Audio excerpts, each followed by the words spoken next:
Canal Side is just one area of Buffalo that is a great example of the city's rebirth. The city has seen its first population growth since 1950. In the early 20th century, the city of Buffalo was booming. Over the course of the next generations, industry was thriving. But in the 50s, the population began to decline. That decline continued until about 2010. When Buffalo Mayor Byron Brown took office in 2006, he says the city was very different than it is now. Buffalo was, its landscape was dotted with vacant, unsalvageable structures.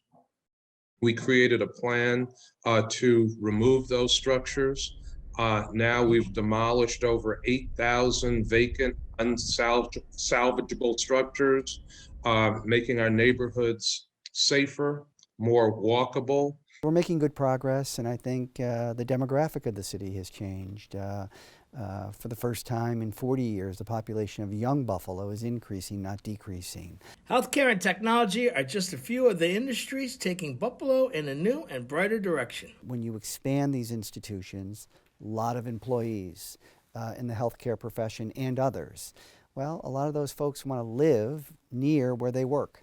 So that has created a demand for a lot of historic and architecturally significant buildings which have been developed for commercial and residential mixed uses. Carl Palladino was one developer who began transforming historically significant buildings in the city. His first project was the Ellicott Square building, and now, dozens of projects later, he's passing the torch on to his son. It was my son's vision to do 500 Pearl Street, which is a 450,000 square foot operation, and it's got hotel and residential, office, couple of restaurants, a rooftop bar, a bowling alley. It's a multi-use building. As developers create more needed living space, different areas of the city have been reborn. From the growth of the Buffalo Medical Corridor to Larkinville, the Elmwood Village to Canal Side, the city has seen tremendous growth over the last 20 years. Congressman Brian Higgins has played a huge role making waterfront development happen. When I came into office, there was very little waterfront development activity. Now you have Canal Side, you have the Outer Harbor, you have the Buffalo River that is not only being developed, but it's being cleaned up as well from a history of industrial waste. One more exciting recent development is the growing film industry.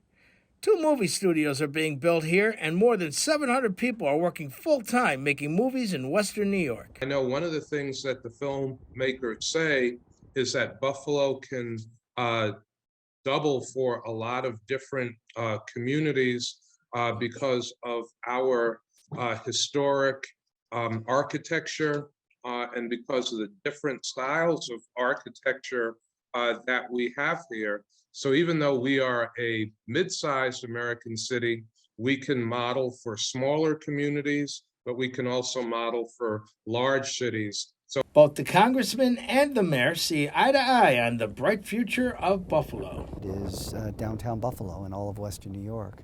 And prior to the pandemic, Buffalo was the talk of the nation. The Economist magazine, the New York Times, Boston Globe, many of the major publications in the country have done profiles on Buffalo, extolling the virtues of the new Buffalo. And that development activity in our neighborhoods is continuing.